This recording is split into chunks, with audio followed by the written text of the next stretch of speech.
Hi, everybody. Tim Andersen here, the Appraiser's Advocate. Thank you for sitting down with me today to listen to this podcast. I appreciate it. It's a pleasure to be with you. And today, I call this one, What is a Comparable Sale?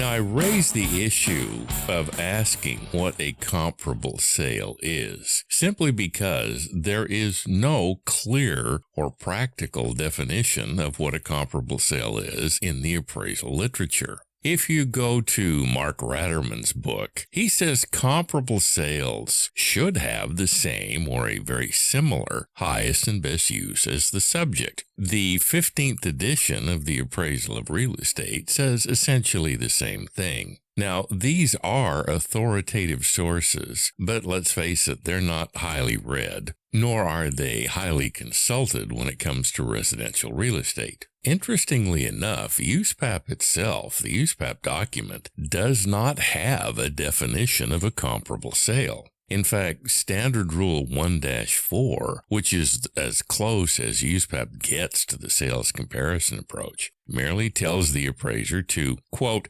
analyze such comparable sales data as are available. Again, this is an authoritative source, but very few people read USPAP, quite frankly.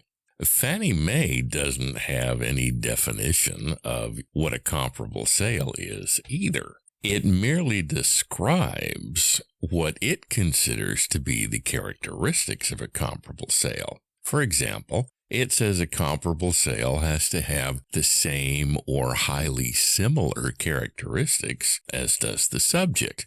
Now, this refers to the subject site. In other words, its size, frontage, depth, view, exposure, location, proximity to employment centers, downtown, recreation facilities, etc. It refers as well to similarity of room counts. That just avoids a lot of unnecessary adjustments. Similarity of GLA for the same thing, trying to avoid adjustments. Similarity of style. In other words, you're probably not going to compare a ranch with a Victorian. And then it requires a similarity of condition, again, to avoid a whole lot of unnecessary adjustments.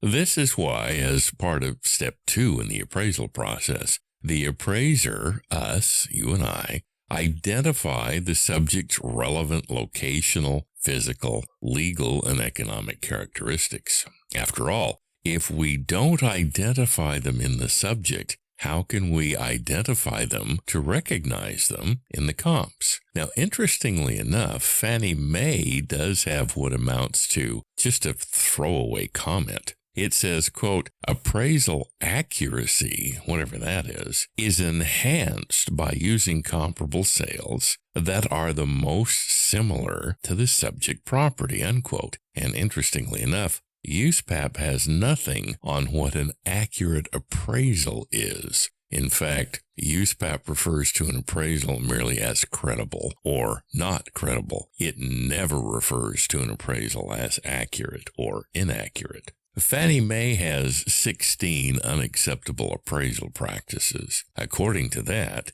using a comparable sale that doesn't have similar physical characteristics, etc., as the subject is what she considers to be an unacceptable appraisal practice. So therefore, according to Fannie Mae, we appraisers must select comparable sales from within the subject's neighborhood whenever that's possible, and we all know that it on occasion is not. Using a property as a comp that is not locationally and physically similar to the subject is also an unacceptable appraisal practice. One component of a comparable sale, according to Fannie Mae, is a lack of adjustments. The fewer the adjustments, or the low gross adjustment ratio, the GAR, is one indication of a comparable property. Now, we have to understand, and this is something that some lenders and a whole lot of AMCs just don't understand or appreciate.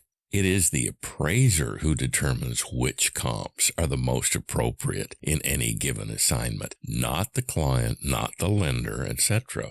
Comps are not supposed to be exact replicas of the subject because exact replicas of the subject probably don't exist. But, according to Fannie Mae, they should be competitive with the subject and appeal to the same market segment and participants as does the subject. The quality and condition ratings for the subject and the comps ideally would be the same. Adjustments for their differences are sometimes difficult to extract from the market, thus are difficult to quantify. And then finally, according to Fannie Mae, an analysis of comparable sales, contract sales, and listings of properties that are most comparable to the subject property is what constitutes a well-done, properly constituted, credible sales comparison approach. So what does this all come down to? It's really straightforward. There is no definition of what a comparable sale is, despite Ratterman's description of a comparable sale as one having the same highest and best use of the subject. Therefore, it's incumbent on us, the appraisers, to make sure that the comparables we choose have the same physical, legal, and economic characteristics as does the subject, or at least those that are very close to it. We're in charge of choosing comps, not the AMC, not the client. And the reason we're in charge of choosing comps is because our boots are on the ground. Our boots are in the living room. Our eyes are on the property.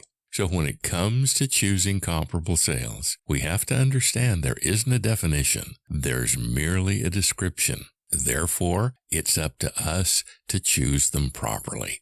How do we do that? They have similar economic, locational, physical, and legal characteristics as does the subject. This is what a comparable sale really is.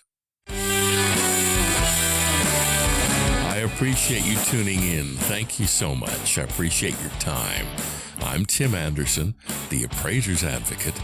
I look forward to working with you. If you ever need to consult with me, please do. My email is tim@theappraisersadvocate.com. It will be an honor to work with you. Please let me extend my best to you and to your family. Be safe and well, and we're clear. Oh, and by the way, are your professional fees high enough?